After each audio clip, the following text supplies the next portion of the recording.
మనం చరిత్రలోకి పయనించి చూశామంటే ఎన్నో ఏళ్ల క్రితం మన భూగ్రహం ఎంతో బరువును మోసింది. భయంకరమైన రాక్షసులు, రాజులు ఉండేవారు. వీరి అత్యాశ వల్ల ఎన్నో ఘోరాలు జరిగాయి. భూమాత పూర్తిగా రక్తసిక్తం కావలసి వచ్చింది. ఎందుకంటే వీరి దారికి అడ్డొచ్చేవారందరినీ హతమార్చేవారు. అన్యాయం, గందరగోళం ఎక్కువయ్యాయి. ఆ బాధను, వేదనను భరించలేక భూమాత బ్రహ్మదేవుని సహాయం కోరింది. బ్రహ్మదేవుడు సృష్టికర్త. అన్నీ ఆయనే సృష్టించారు. సృష్టి కార్యాన్ని చూసుకుని మిగతా దేవతలందరితో కలిసి బ్రహ్మదేవుడు శ్రీ మహావిష్ణువును కలుసుకున్నాడు. శ్రీ మహావిష్ణువు దేవాదిదేవుడు. బ్రహ్మదేవుడు ఆయనను ప్రార్థించాడు. నా ప్రియమైన భక్తులారా, మీ ప్రార్థనని విన్నాను. ఇక నేను భూమి మీద అవతరించే సమయం వచ్చింది. ధర్మాన్ని కాపాడి అధర్మాన్ని అంతం చేస్తాను. మీరు దేనికి భయపడనక్కర్లేదు. ఈ సమస్యల నుంచి మీకు విముక్తిని కలిగిస్తాను.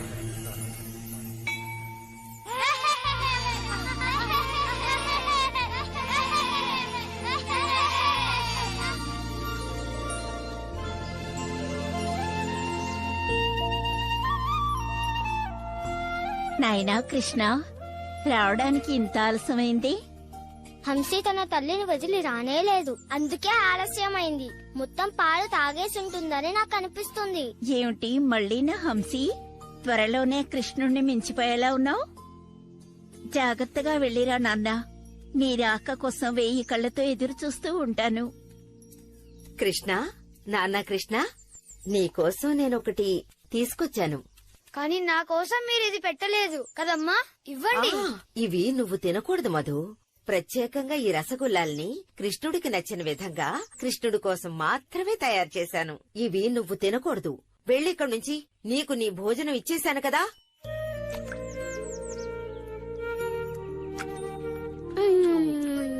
నాకిది చాలా నచ్చింది. ఏమిటి కోమల, మధు కూడా ఒకటి ఇవ్వచ్చు కదా? అవును, నిజమే. ఆవిడ చెప్పిన మాట వినండమ్మా. ఓ బుజ్జి కృష్ణ, నాన్న, నేను నీకోసం ఇది తయారు చేసి తెచ్చాను. నీకు నచ్చిన విధంగా ఇది చేశాను. ఇది చాలా మెత్తగా రుచిగా ఉంటుంది. నోట్లో పెట్టుకుంటేనే కరిగిపోతుంది. కృష్ణ, నా ముద్దుల కన్నయ్య, వాళ్ళలా ముద్దు చేసి మీరు చెడగొట్టకండి. ఇక మీరు బయలుదేరండి. అన్నిటినీ అందరూ కలిసి తినండి, సరేనా? అలాగే అమ్మా. మీరందరూ నన్ను బాగా చూసుకుంటున్నారు. నేను వస్తాను.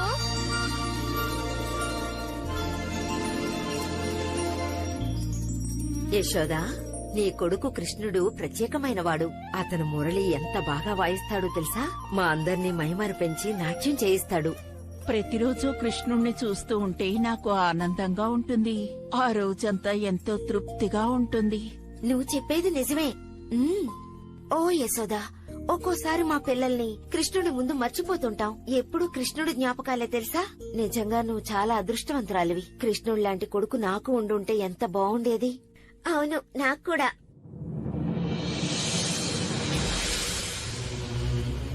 బ్రహ్మదేవ, నేను చూసిన ప్రతిదాన్ని మీకు తెలియజేశాను.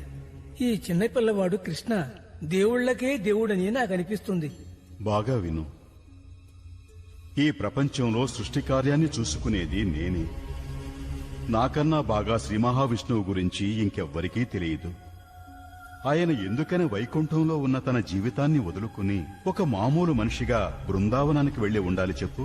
దయచేసి నన్ను క్షమించండి బ్రహ్మదేవ, కానీ సృష్టి రహస్యాల్ని, ప్రకృతి శక్తుల్ని ఎదిరించగలిగిన వ్యక్తి ఎవరైనా ఉన్నారా? ఈ రోజు ఉదయాన్నే అగాసురుణ్ణి ఆ పిల్లవాడు హతమార్చాడు. నువ్వు చెప్పేది నిజమేనా? నిజానికి నాకేమీ ఆశ్చర్యంగా లేదు. కాని శ్రీ మహావిష్ణువు గురించి నాకు తెలియంది ఏదీ లేదు. ఒక బాధ్యత గల సేవకుడిగా ఆయన ఏం చేసినా సరే నేను తప్పకుండా తెలుసుకుంటూ ఉంటాను. అందువల్ల నా నమ్మకం ఏమిటంటే ఈ పని చేస్తున్నది ఒక గొప్ప మంత్రశక్తులున్న వ్యక్తి, ఒక ఇంద్రజాలికుడు. అతను ఎవరని నేను తెలుసుకోవాలి. లేదంటే అక్కడున్న ప్రజలకి ఏదైనా ప్రమాదం జరగొచ్చు. అవును బ్రహ్మదేవా. ఇక ఈ సమస్యని నేనే పరిష్కరిస్తాను. వెంటనే భూమికి వస్తాను. ఆ పిల్లాడు ఉన్న బృందావన గ్రామానికి వెళదాం. నువ్వు కూడా నాతో పాటు అక్కడికి రావాలి. అలాగే వస్తాను బ్రహ్మదేవా.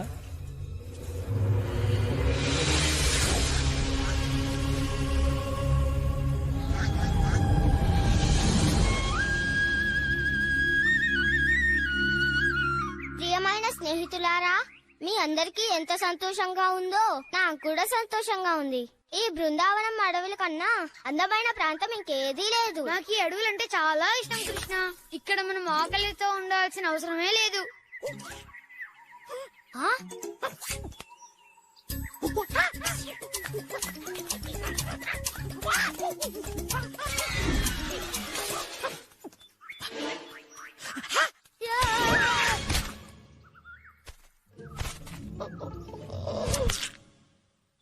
ఆ పండు ఇక అంతే. అత్యాస వల్ల ఏం జరిగిందో చూసారా?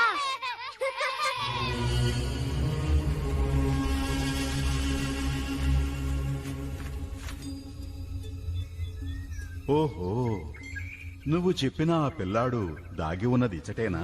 తన స్నేహితులతో పాటు హాయిగా ఆడుకుంటున్నాడు. ఇతనిలో ఆ మంత్రశక్తి అంతా ఎక్కడ దాగున్నట్టు?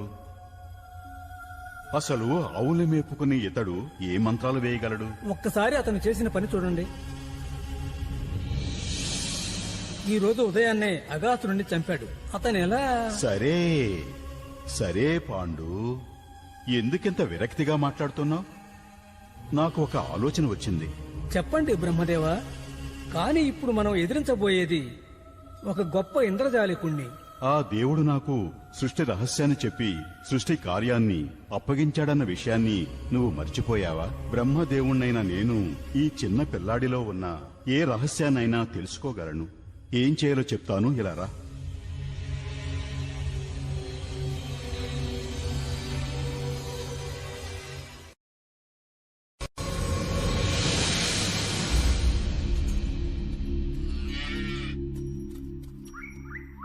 అర్థమైంది కదా హంసి?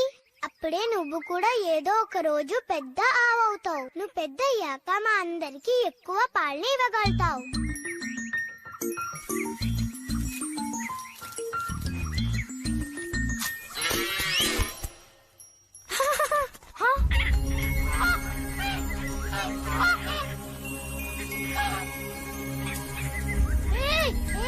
ఆగు.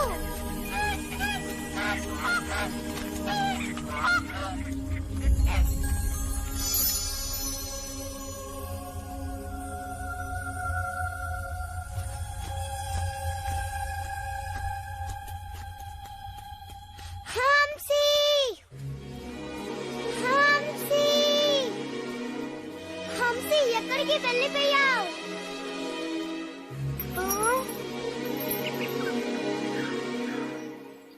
కృష్ణ, నేను ఎంతో రుచికరమైన తెచ్చాను. ఇదిగో, నువ్వు కూడా తిను. కృష్ణ, మా అమ్మగారు ఎంతో రుచికరంగా రసగుల్లాలు తయారు చేశారు. ఇదిగో, నువ్వు కూడా తిను. మా అమ్మగారు మన కోసం కచోరీలు పంపించారు. నీకు కూడా ఇవ్వమని చెప్పారు కృష్ణ. ఓ కృష్ణ, మా అమ్మగారు కూడా నీకు ఇష్టమైనదే ఇచ్చారు. ఇదిగో, తీసుకొని తిను. ఇప్పుడు నేనేం తీసుకొచ్చానో మీరందరూ ఒకసారి చూడండి. రుచికరమైన మామిడి పళ్ళతో తయారు చేసిన అద్భుతమైన మామిడి తాండ్ర. మనందరికి తగినట్టే మా అమ్మగారు ఇచ్చారు. కృష్ణ, కృష్ణ, ఆవుదుడు ఎక్కడున్నాయో తెలియట్లేదు. వాటి కోసం మొత్తం అంతా వెతికాను. సరేలే సుబాలా, ముందు కూర్చో. నువ్వు ఇంకా భోంచేయలేదు కదా, ఇంకంతా నేను చూసుకుంటాను సుబాలా. ఆ దూడలన్నీ అడవిలోకి వెళ్ళిపోయి ఉంటాయి. నువ్వు ఇక్కడే కూర్చొని తిను. మీరందరూ ఇక్కడే ఉండండి, నేను వెళ్ళి తీసుకుని వస్తాను.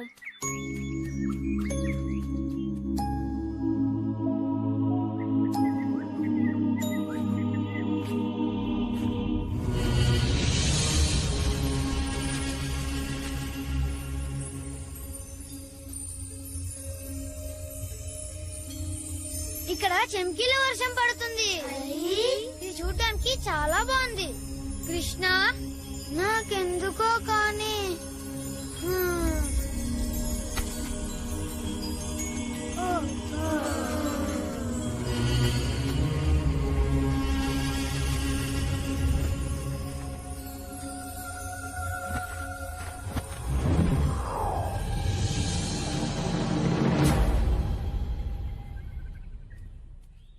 ఎంత వెతికినా దూడలు కనిపించలేదు. మీరు కూడా వచ్చారంటే ఆ? మధు, శ్రీధమ్, చారు, సుబాలా, మీరందరూ ఎక్కడికి వెళ్ళారు?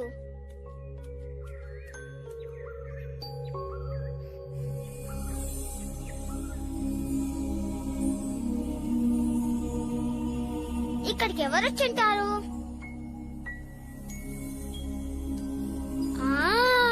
ఈ పని చేసింది బ్రహ్మదేవుడా.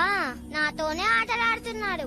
మీరొచ్చి అడిగినందువల్లే నేను ఈ భూమికొచ్చాను. కానీ ఇప్పుడు మీరే నన్ను అనుమానిస్తున్నారా? సుబాలా, మధు, మీరు నా కొడుకుని ఎక్కడైనా చూసారా? కృష్ణుడు మిగతా పిల్లలు ఎవరూ తిరిగి రాలేదు. ఎప్పుడో వాళ్ళు తిరిగి రావాలి కదా. ఇప్పటికే ఆలస్యమైంది. వీళ్ళందరూ వాళ్ళ పిల్లల కోసం వెతుకుతున్నారు. బ్రహ్మదేవుడు అనుకున్నది నేను జరగనివ్వను.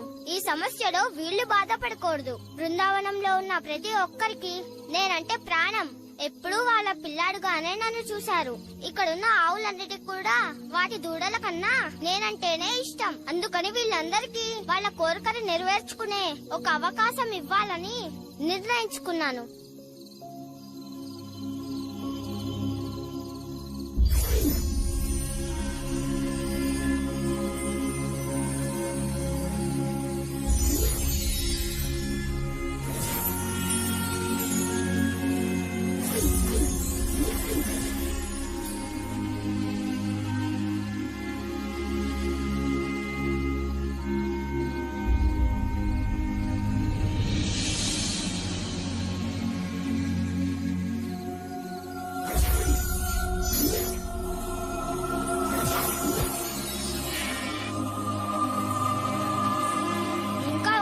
మారాలి.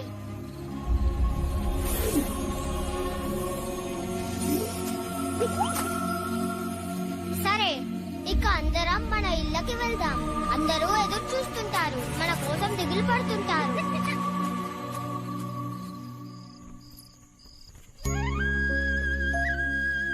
అటు చూడండి, అడుగో కృష్ణుడు.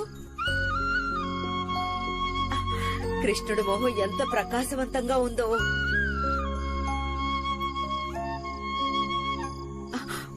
మధు, ఈ రోజు నా కొడుకు మధు మొహం కూడా చాలా ప్రకాశవంతంగా ఉంది. అవును, సుబలా కూడా అంతే అందంగా ఉన్నాడు. చూడు యశోదా, ఈ రోజు పిల్లలందరూ ప్రకాశవంతంగా ఉన్నారు. అందరూ ఎంతో ప్రత్యేకంగా కనిపిస్తున్నారు. చూడ్డానికి కృష్ణుడి వలె ఉన్నారు. మొత్తానికి ఈ రోజు ఏదో ఇంద్రజాలంలా ఉంది.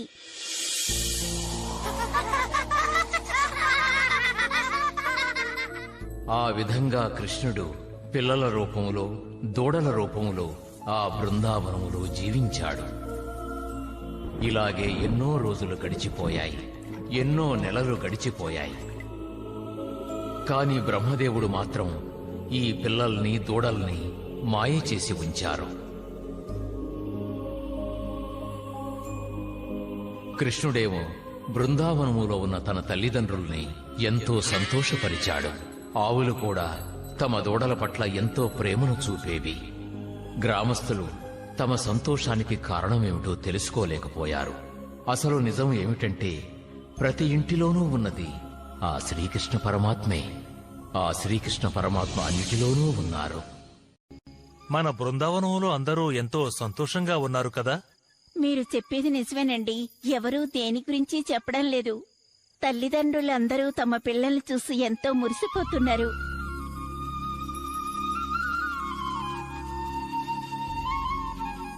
గోవులు కూడా సంతోషంగా ఉన్నాయి.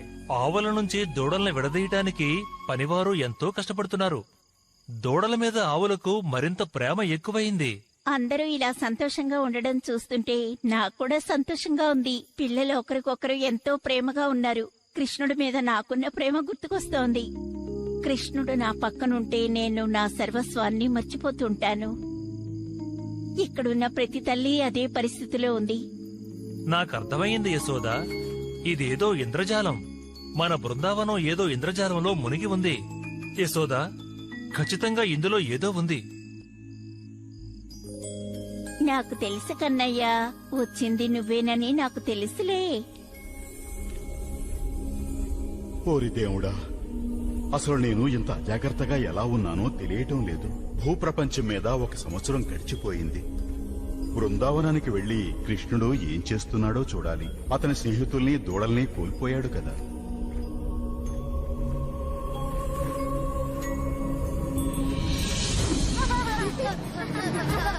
ఆ, అసలు ఇదంతా ఎలా సాధ్యం? ఈ పిల్లలందరూ పైన మేఘాల్లో ఉన్నారు కదా. ఈ దూడలన్నింటినీ కూడా నేను కాల ప్రపంచంలో దాచాను. మరి వీళ్ళంతా ఇక్కడెలా ఉన్నారు? కృష్ణుడితో ఆడుకుంటున్నారా?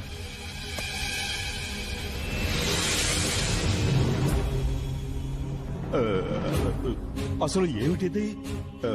అవును, నా ప్రభువు శ్రీ మహావిష్ణువు ఇక్కడికెలా వచ్చారు?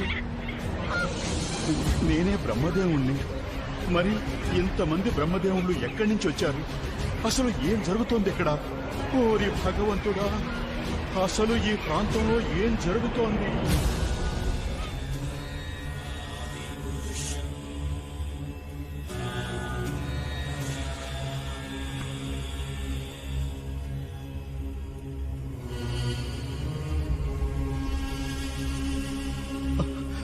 విష్ణుదేవా, దయచేసి నన్ను క్షమించండి.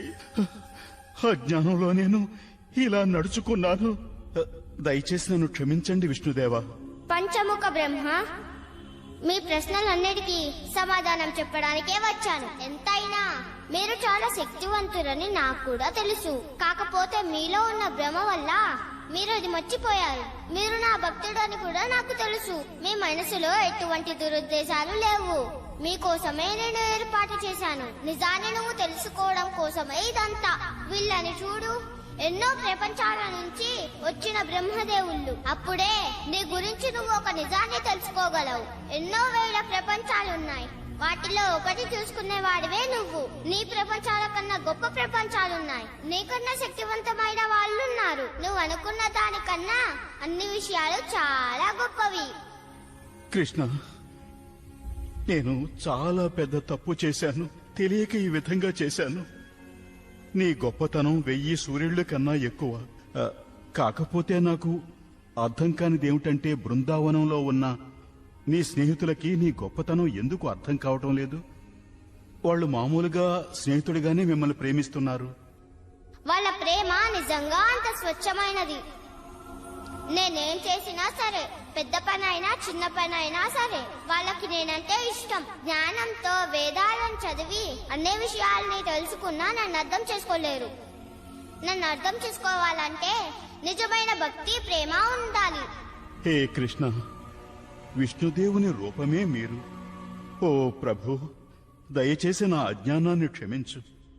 ఈ రోజు మీరు నా కళ్ళు తెరిపించారు. నాకు చేసిన ఈ సహాయానికి కృతజ్ఞతలు తెలియచేసుకుంటున్నాను. నేను ఎప్పటికీ మిమ్మల్ని ఇలాగే ఓ అందమైన అబ్బాయి రూపంలో జ్ఞాపకం పెట్టుకోవాలని మిమ్మల్ని మనసారా వేడుకుంటున్నాను. అలాగే నే చేసిన తప్పు కూడా నాకెప్పటికీ గుర్తుండిపోతుంది.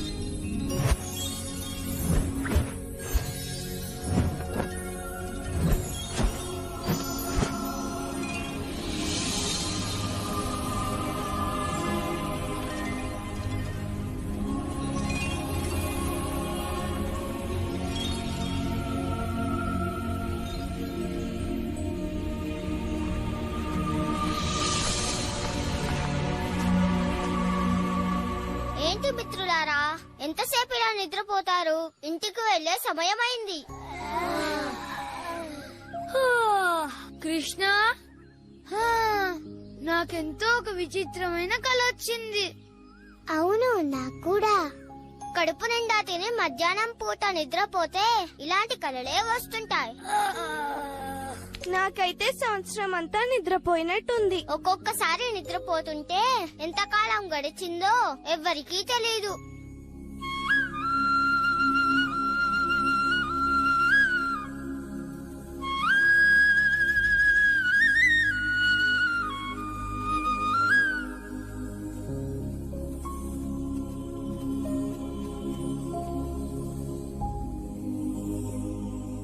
నాన్నా కృష్ణయ్య, అసలు ఏం జరిగింది? ఈ ఇంద్రజాలం ఇదంతా చేసిందెవరు? అమ్మా, మీరు అసలేం మాట్లాడుతున్నారు? ఇంద్రజాలమా? నేనెప్పటికీ మీ కొడుకునే అమ్మా. మీరు అనుకునేలా కాదు. నా కన్నయ్య,